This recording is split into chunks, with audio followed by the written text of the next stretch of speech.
I think the community and clearly our church understood we were building homes, not houses.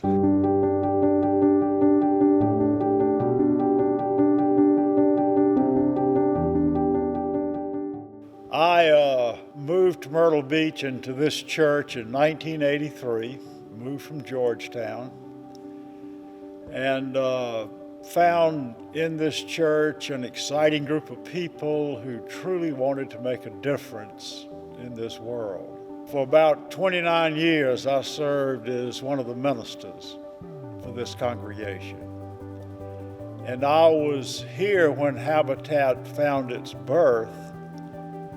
And I'd ask an associate minister who was here, Bo Stalkup, to really try to do the groundwork and talk to people about Habitat, because we both knew it was an exciting ministry that just met a great need that we have in our community and in the world today.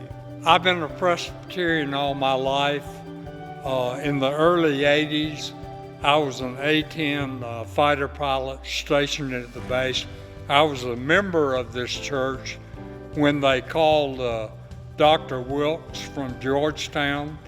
One of the big days in the life of the church was when we were trying to determine what we wanted to be about.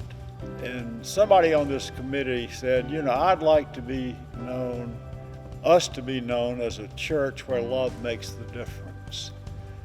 And that sort of became a guiding principle, and so we began to look around in the community for opportunities to serve. And we were really involved with Helping Hand, with Associated Charities, with the Friendship House, and a lot of community ministries. But then we heard about Habitat for Humanity.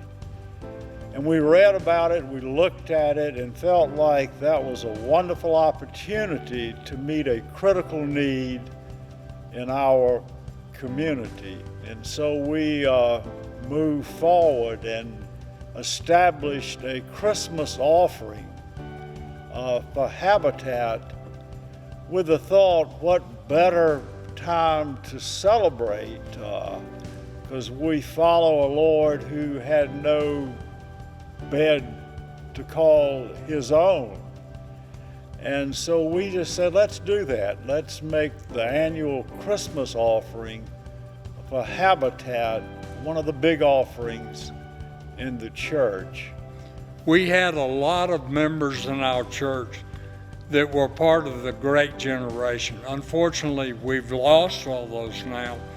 And those people were very active in Habitat. They liked to build. We had a lot of those members that went back and got their construction license. We had a lot of engineers that were involved. So at one time, the church was building 5 Habitat houses, the 2 Christmas offerings, and the 3 that came from the beach castles. Plus, we were providing the collegiate challenge somewhere that those folks could work as well. It was an amazing ministry. What I really remembered was how Habitat brought so many people together who otherwise would have never been together. And it was all about a common purpose of providing a home for a family, and that family very much involved with their sweat equity. And so you would go to the sites and you'd see a lot of our members, but it was blended, everybody, didn't make any difference what your religious preference was or the color of your skin. It was a community of people where God's love truly was making a difference, not only for the family, but for all of us who were poor nail drivers and roofers and everything. It's just win-win all around, not only for them, but sometimes you wonder who gets the most out of that.